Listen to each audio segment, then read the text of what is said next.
It's night. Sarah is at her apartment and she's still on the phone with Mark. She hears a violent noise in the background. Someone is pounding on Mark's door. Sarah's heart sinks. She can sense the danger and tells him, Mark, whatever you do, don't open that door.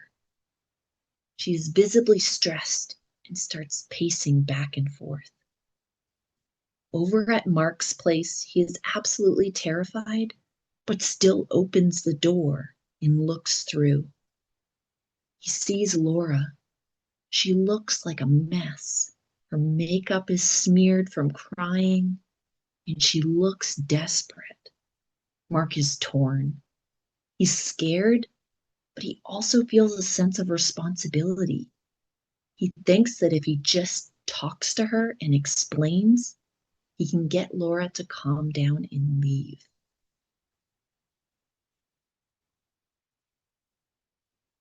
Mark starts to talk to her, but as soon as she can, Laura pushes her way into his apartment.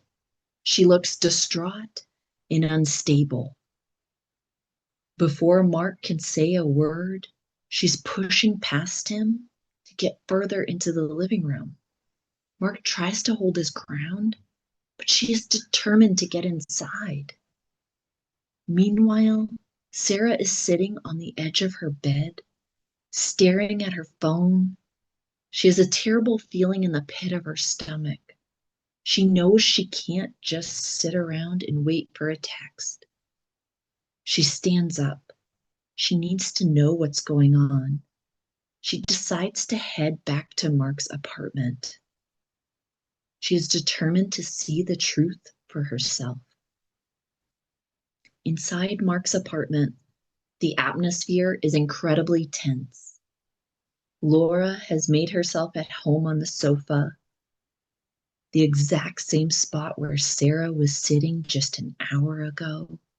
Laura is sobbing hysterically and clinging to Mark. Mark looks beyond uncomfortable.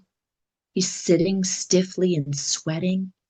His body language is screaming that he wants to be anywhere else. Mark realizes that he has to be firm. He looks Laura in the eye and tries to explain that their relationship is over.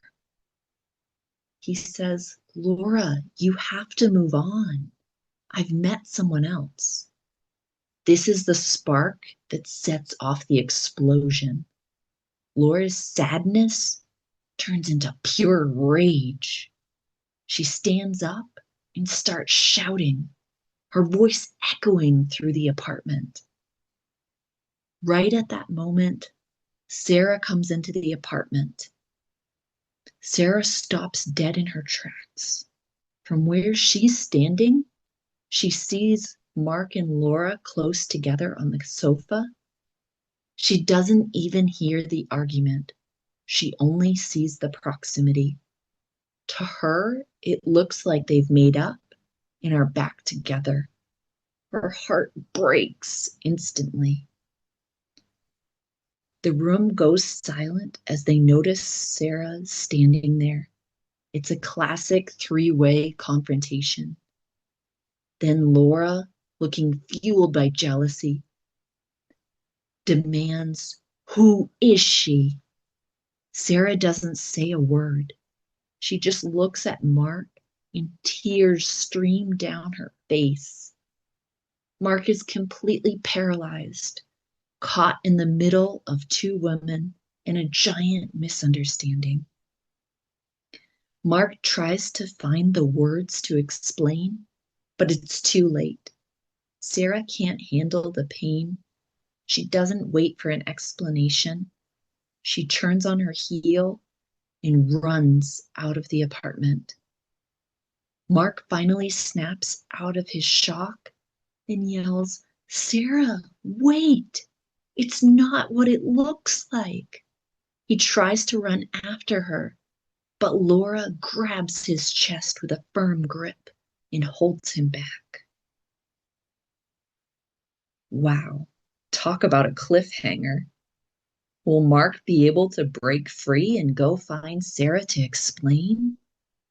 Will Sarah ever give him the chance to tell her the truth? Make sure to tune in for our final episode to see how this story ends. Thank you for practicing your English with this comprehensible input video. If you enjoyed this drama, then give this episode a like and make sure to subscribe, and let me know in the comments what you think will happen in the final episode. I'll see you in the finale.